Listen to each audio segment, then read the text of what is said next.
코로나 사태가 끝나지 않은 현재 상황 속에서 유례없는 대회 연기와 허술한 방역 대책, 느린 백신 접종 속도와 후쿠시마 원전 오염수 방류, 공식 홈페이지의 독도 일본 영토 표기 등 다 나열할 수도 없는 여러 문제를 낳고 있는 사상 최악의 올림픽 개막이 본격 카운트다운에 들어갔습니다. 코로나의 확산 여파로 1년 연기된 후 치러지는 이번 도쿄올림픽은 전 세계적으로 취소와 연기의 목소리가 높았는데요. IOC와 일본 정부의 강행 의지 속에 결국 개막을 앞두게 됐지만 여전히 각국은 우려를 표하고 있는 상황입니다. 도쿄올림픽이 사실상 전혀 환영받지 못하는 억지 지구촌 축제가 된 것입니다. 전 세계적인 백신 보급 및 접종에도 불구하고 좀처럼 사그라들지 않고 있는 코로나의 영향으로 인해 참가 선수들은 매일 검사를 받고 경기에 임해야 합니다. 일부 국가와 종목 선수들의 불참 선언 속에 이달 29일까지 모든 종목의 세계 예선 마무리와 함께 다음 달 5일이면 최종 엔트리가 마무리되고 도쿄올림픽 참가 규모가 드러날 전망입니다. 일본 정부는 최대한 많은 선수들이 참가할 수 있도록 하기 위해 방역에 최선을 다하고 있다는 점을 부각시키고 있으며 백신 접종 속도도 빨라졌다는 언론 플레이를 시작했습니다. 안전하고 안심할 수 있는 대회를 만들겠다고 자신만만한 태도를 보이고 있지만 일본의 코로나 상황은 누가 봐도 꽤나 심각한 상태입니다. 최근 도쿄올림픽 개최에 매우 치명적인 소식이 또 전해지며 일본이 크게 당황하고 있습니다. 바이든 대통령이 도쿄올림픽 개회식에 불참하겠다는 입장을 밝힌 것입니다.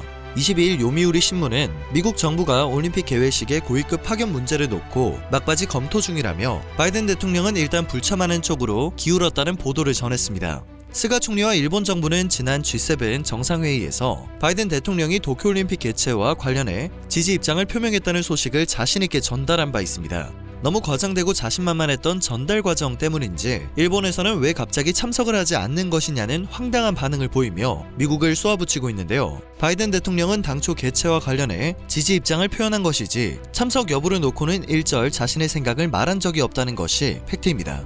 해당 소식에 대해 현재 일본에서는 지난번 보니 보폭도 굉장히 좁고 생기도 없고 눈도 작더라. 바이든은 약해 빠진 할아버지라 오지 못하는 것이다. 백신을 맞았는데 왜 오지 않는 것일까? 혹시 그가 백신이 효과가 없다는 것을 인식하고 있는 것은 아닐까? 도쿄올림픽에 오지 않을 거면 베이징 동계올림픽에도 가지 못하게 해라. 바빠서 불참한다면 이해할 수는 있지만 일본이 위험하다는 이유라면 일본은 안전하다는 말을 전해주고 싶다. 와 같은 반응이 나오고 있습니다.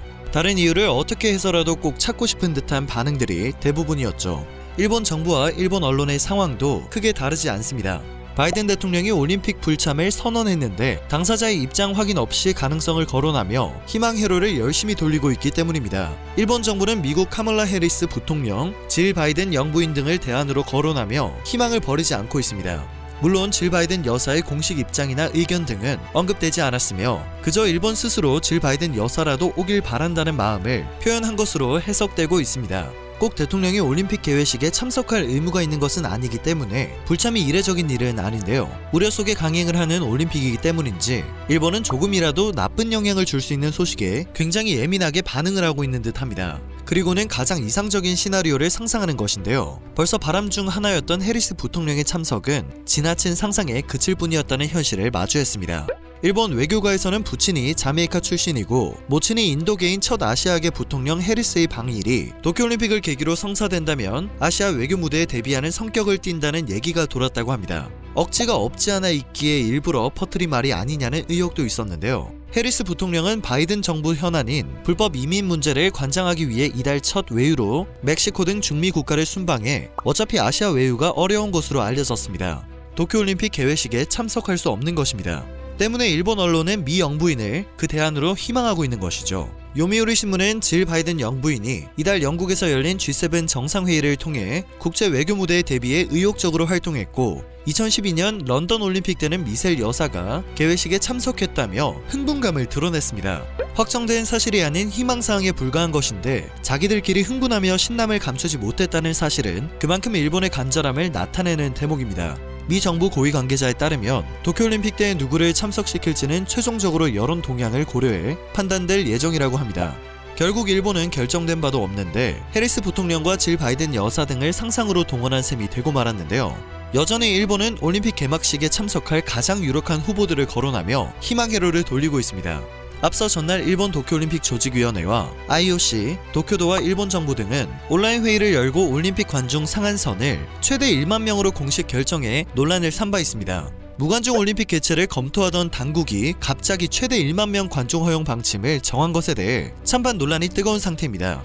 또한 일본에서는 코로나 감염자 추적 시스템이 미비해 누가 감염자인지 판별에 어려움을 겪는 것으로 전해집니다. 불참을 선언하는 이유가 너무도 투명함에도 말도 안 되는 의혹이나 음모론이 제기되고 있는 일본 반응이 참 신기할 따름입니다.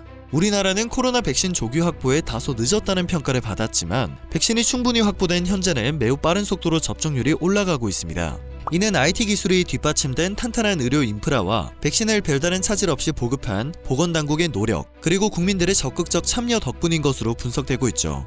이와 대조적으로 일본은 한국보다 일찍 백신을 확보하고도 접종 확대에 영 속도를 내지 못하고 있습니다. 일본 내 백신 접종 속도전에 가장 큰 걸림돌이 되고 있는 것은 우편으로 발송되는 접종권이라는 지적이 나옵니다. 전 국민을 일괄적으로 파악할 의료체계가 없는 상황에서 일본 당국은 백신을 맞는 사람을 확인하고 중복 접종 등을 방지하기 위해 접종권을 배포했는데요. 일본 현지 거주인들의 이야기를 듣다 보면 복불복이라는 생각을 지울 수 없습니다.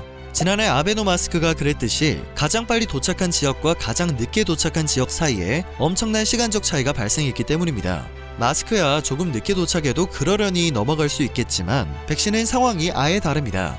접종권을 미리 우편으로 배포해 그 안에 적힌 10자리 숫자를 인터넷과 지자체 담당 부서, 지역 의료기관에 직접 신청을 하거나 전화로 예약을 해야 하기 때문입니다. 10자리 숫자를 모르면 백신 접종 자체가 불가능한 것입니다. 그런데 이 10자리 숫자를 알기 위한 방법은 우편물밖에 없습니다. 이래놓고 한국을 조롱하며 선진국 부심 부려도 되는 걸까요? 한국인이라면 이미 속이 터지고도 남을 상황인데요. 사실 일본인들은 일본 기존의 아날로그적 행정에 어느 정도 적응이 되어 있다고 합니다. 놀랍게도 평상시라면 문제가 되지 않았을 수도 있다는 것이죠. 일본의 백신 접종률은 다른 선진국들에 비해 현저히 낮습니다. 무엇보다 도쿄올림픽이라는 국가적 행사를 앞두고 있고 올림픽이 끝나면 다시 코로나 확진자가 급증할 것이라는 전문가들의 의견이 매일같이 쏟아지고 있습니다. 일본인들이 아날로그적 행정에 적응되어 있다고 한들 스가 내각의 입장에서는 설상가상으로 중의원 총선거도 예정되어 있기 때문에 긴급 상황에 준하는 백신 접종 해결책을 마련해야 하는데요.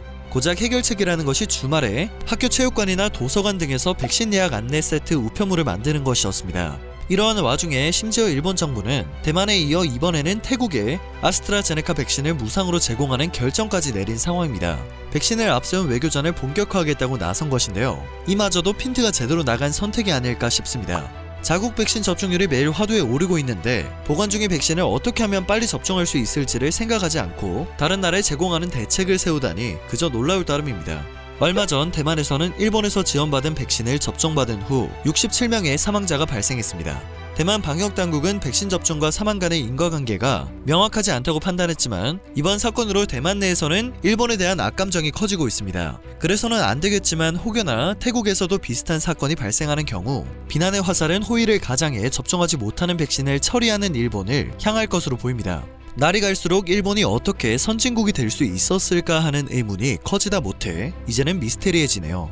오늘 전해드릴 소식은 여기까지입니다. 긴 영상 마지막까지 시청해주셔서 정말 감사드립니다. 늘 새롭고 유익한 뉴스로 발전하는 로버튜브 되겠습니다.